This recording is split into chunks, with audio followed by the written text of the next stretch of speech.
একটি বছর স্বৈরাচার পতনের মধ্য দিয়ে বাংলার মানুষের যে নিষ্কৃতি হয়েছিল, গণতন্ত্রের দ্বার যে উন্মোচিত হয়েছিল, মানুষের কথা বলার যে স্বাধীনতা ফিরে পেয়েছিল, সেই কারণে মহান রবের দরবারে শুকরিয়া আদায় করছি আলহামদুলিল্লাহ। জুলাই আগস্টে যারা শহীদ হয়েছে, মহান রব্বুল আলামিন তাদের আখিরাতে সর্বোচ্চ মাকাম দান করুন, এই দোয়া কামনা করছি।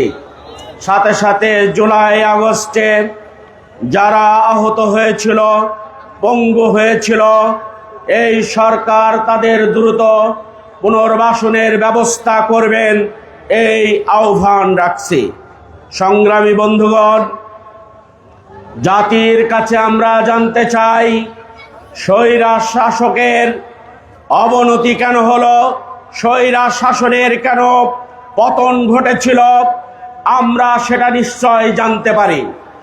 আমরা জানি দিনের ভোট রাতে দিয়েছিল, আমরা জানি পিলখানায় গণহত্যা চালিয়েছিল, আমরা জানি শাপলা চত্বরে গণহত্যা করেছিল, আমরা জানি আমাদের নেতৃবৃন্দকে আয়না ঘরে রেখেছিল, আমরা জানি আমাদের বিরুদ্ধে মামলা হামলা হতো, আমরা জানি বিনা কারণে জঙ্গি নাটক সাজানো হতো, আমরা জানি ছাত্রদের ন্যায্য অধিকার থেকে বঞ্চিত করা হতো, আমরা জানি বিশ্ববিদ্যালয় কলেজগুলোতে ধর্ষণের সেঞ্চুরি উদযাপন করা হতো, আমরা জানি সকল সরকারি প্রতিষ্ঠান দলীয় প্রতিষ্ঠানে রূপ নিয়েছিল।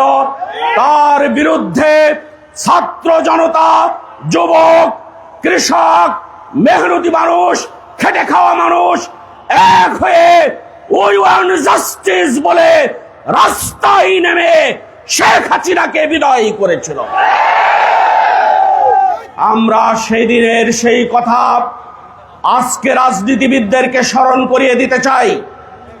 আমরা যারা রাজনীতি করি আমাদেরকে মনে রাখতে হবে, আমরা যদি দস্যুতা চালাই, আমরা যদি টেন্ডারবাজি করি, আমরা যদি ঠিকাদারি করতে গিয়ে মানুষকে অপহরণ করি, আমরা যদি দলীয় প্রভাব খাটানোর জন্য রাজনৈতিক হত্যাকাণ্ড চালাই, আমরা যদি শিক্ষা প্রতিষ্ঠানে নিজেদের অবস্থান জানান দিতে গিয়ে অন্য কাউকে হত্যা করি, আমরা যদি রাস্তায় পেরে চাঁদা দাবি করার কারণে, চাঁদা দিতে না চাওয়ার কারণে পাথর মেরে মানুষ হত্যা করি, তাহলে জাতি আমাদের ক্ষমা করবে না।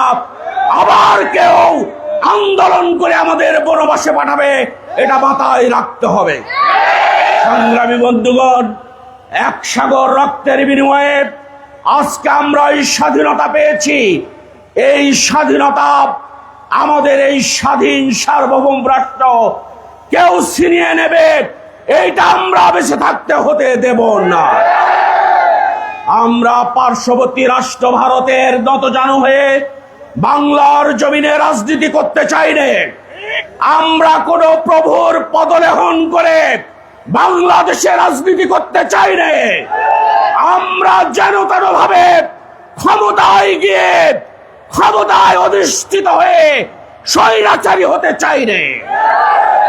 আমরা মানুষের ভোটাধিকার ফিরিয়ে দিতে চাই, আমরা মানুষের কথা বলার অধিকার ফিরিয়ে দিতে চাই, আমরা মানুষের ভাতের অধিকার ফিরিয়ে দিতে চাই, আমরা মানুষের ভোটের অধিকার ফিরিয়ে দিতে চাই, আমরা দেশে বেকার সমস্যার সমাধান করতে চাই, আমরা দেশ থেকে চাঁদাবাজ মুক্ত দেশ বানাতে চাই, আমরা এই দেশ থেকে রাজনৈতিক হত্যাকাণ্ড বন্ধ করতে চাই, গুম খুনের রাজনীতি, খুনের রাজনীতির বন্ধ করতে চাই। বাংলাদেশ জামাত ইসলামী বাংলার জমিনে ইনসাফ প্রতিষ্ঠা করতে চাই, বাংলার জমিনে ন্যায় বিচার করতে চাই, শহীদদেরকে মূল্যায়ন করতে চাই, আহতদেরকে পুনর্বাসন করতে চাই, নারীর অধিকার ফিরিয়ে দিতে চাই, ছাত্রদের হাতে কাজ দিতে চাই, যুবকদের হাতে কাজ দিতে চাই, সোনার বাংলাদেশ বানাতে চাই। সংগ্রামী বন্ধুগণ, আমাদের সোনার বাংলাদেশ বানাতে গিয়ে আমাদের রাস্তায় যদি কেউ বাধা হয়, সোনার বাংলা বানাতে গিয়ে আমাদের পায়ে পায়ে পা দিয়ে কেউ যদি ঝগড়া করতে চায়, তার দাঁত ভাঙা জবাব জামাত কর্মীরা দেবে ইনশাআল্লাহ। জামাত ইসলামী বাংলাদেশে এক প্রশান্ত সাগরের নাম। বাংলাদেশ জামাত ইসলামী এক আটলান্টিক সাগরের নাম। এই সাগরের পাশে দাঁড়িয়ে নৌকা বানিয়ে আপনি খেলতে পারেন, অসুবিধা নাই। আপনার পা ডুবিয়ে প্রমোদ যাত্রা করতে পারেন, তাতেও অসুবিধা নাই। কিন্তু এই সাগর যখন অন্যায়ের বিরুদ্ধে ফুঁসে ওঠে, আটলান্টিক মহাসাগর তখন টাইটানিককেও ধ্বংস করতে সক্ষম হয়। প্রিয় উপস্থিতি, জামাত ইসলামের এই মানুষদের উপরে আপনারা সেই ৭১-এর তকমার দিতে চাইবেন না। বাংলাদেশের মানুষ এই জাতিকে আর বিভক্ত করতে চায় না। বাংলাদেশের মানুষ রাজনৈতিক কারণে আর কাউকে দূরে রাখতে চায় না। আমরা বলি, চোরের নীতি বাদ দেন, গুন্ডার নীতি বাদ দেন, ধ্বংসের নীতি বাদ দেন, স্বৈরাচারের নীতি বাদ দেন, জনগণের জন্য কাজ করার জন্য এগিয়ে আসেন। সবাই মিলে আমরা দেশটাকে বানাতে চাই, এটাই জামাত ইসলামের উদ্দেশ্য।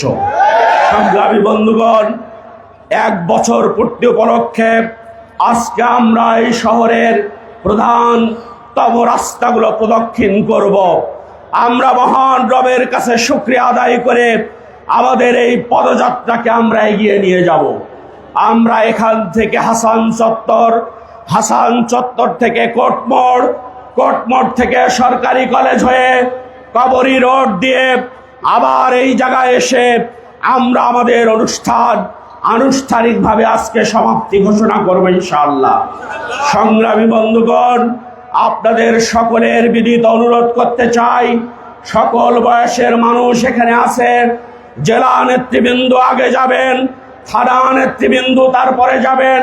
সামনে যাওয়ার জন্য কেউ চেষ্টা করবেন না, ব্যানারে হাত দেওয়ার জন্য কেউ চেষ্টা করবেন না, মিছিলের মাঝখানে ফাঁকা করবেন না, মিছিল থেকে এদিক ওদিকে যাওয়ার চেষ্টা করবেন না। সবাই জামাত ইসলামের কর্মী।